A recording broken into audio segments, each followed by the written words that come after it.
Hi, I'm Liz Schrum of the Wisconsin Technology Council, here with WisBusiness.com, the show, brought to you by Grant Thornton, White Hirschbeck Dudek, and Madison Gas and Electric.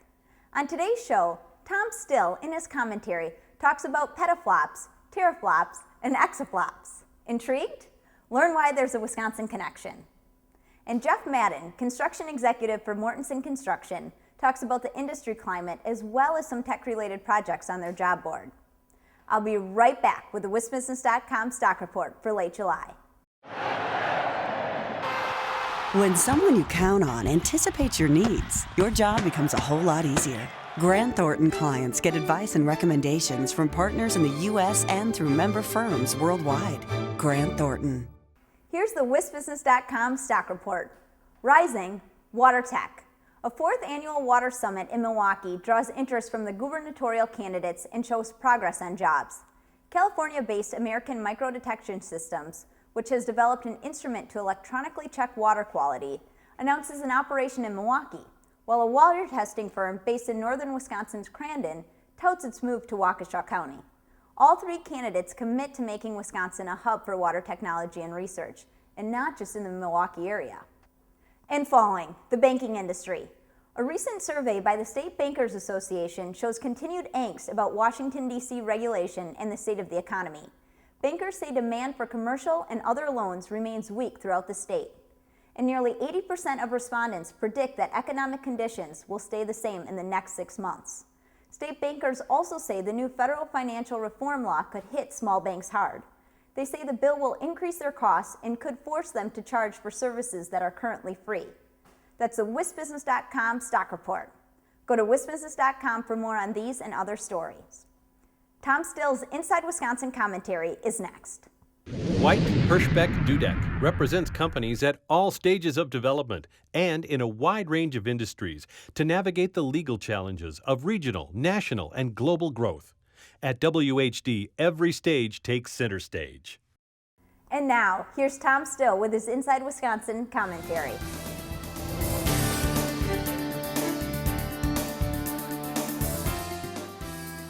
Until now, if you heard the words petaflop, teraflop, and exaflop, you might have thought they described something your dog left on the neighbor's lawn, your personal life, and your career. Fortunately, that's wrong. They define computing operations at speeds so dizzying most people find it difficult to comprehend. Yet those computing speeds are being achieved by a company with deep Wisconsin roots. Cray Incorporated, a company founded by Chippewa Falls native Seymour Cray in the early 1970s, has produced some of the world's fastest supercomputers and continues to create high-end jobs in Wisconsin. The Cray story, while not without its ups and downs over time, symbolizes how world-class technology companies can thrive here. In an era when most computers have become simultaneously smaller and more powerful, most people may think larger systems went the way of the punch card dinosaurs. Not so. For some jobs, there's no substitute for supercomputers.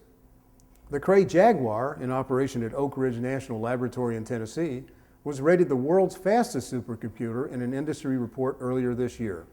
How fast is Jaguar? It has a top speed of 2.3 petaflops, with 1 petaflop equaling 1,000 trillion calculations per second. It would take the average personal computer 10 hours to match what Jaguar can crank out in 1 second. Jaguar is used by scientists to conduct research in astrophysics, climate science, and nuclear energy. Other Cray computers in operation today are used for similar missions, as well as engineering, defense, and personalized medicine. Cray plans to produce a supercomputer with exaflop speed within the decade. That's 10 to the 18th power operations per second, or 1 quintillion, versus 10 to the 15th for a petaflop and 10 to the 12th for a teraflop. The race for ever more powerful supercomputers means Cray will continue to invest in R&D as well as production.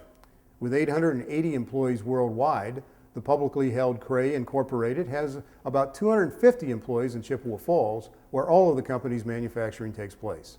Over time, Cray or its former employees have spawned other computing and software companies in the Chippewa Valley. It's a cluster that helps define the Chippewa Valley as well as Wisconsin, all because Seymour Cray longed to return home nearly 40 years ago. Cray has its competitors, yet its brand endures in a world that demands supercomputers which do more in less time and with less energy. For Wisconsin, Cray is a brand that tells other global companies they can grow and compete here. Thanks, Tom. I'm back with Jeff Madden, Construction Executive for Mortensen Construction. Thanks for joining us, Jeff. Well, you're quite welcome. Thank you for the invitation. What is your take on the construction climate in general? Well, I have to tell you, I'm quite the optimist, and I'd like to say I see it changing here in the next few months, but the reality is it's been pretty slow for a long time now. It's still slow. There's a lot of competition in the market, but I think in 2011 we're going to slowly start seeing things change. Mortensen has developed some expertise around tech-related buildings. Tell us why that sector is important to your company. Well, technology-related buildings and particularly research facilities are important to us because part of our mission statement is involved around building structures and buildings for the advancement of humankind. And obviously building research facilities goes a long ways toward helping us achieve that mission statement. And among Mortensen's tech-related projects is the new Wisconsin Institutes for Discovery in Madison. Describe your role in that $150 million project. Sure. We're a joint venture partner with Findorf, so together we act as the main builder for the project. As a joint venture, we've been involved with the project for just over 3 years now, so we started way back at its inception and are actually just finishing the project now, getting ready for a public turnover in December of this year. Thanks, Jeff, and thank you for watching this edition of WisBusiness.com, The Show. The show is produced by WisBusiness.com and the Wisconsin Technology Council, and sponsored by Grant Thornton, White Hirschbeck Dudek, and MG&E. Visit our websites to read and learn more. I'm Liz Schrum. See you next time.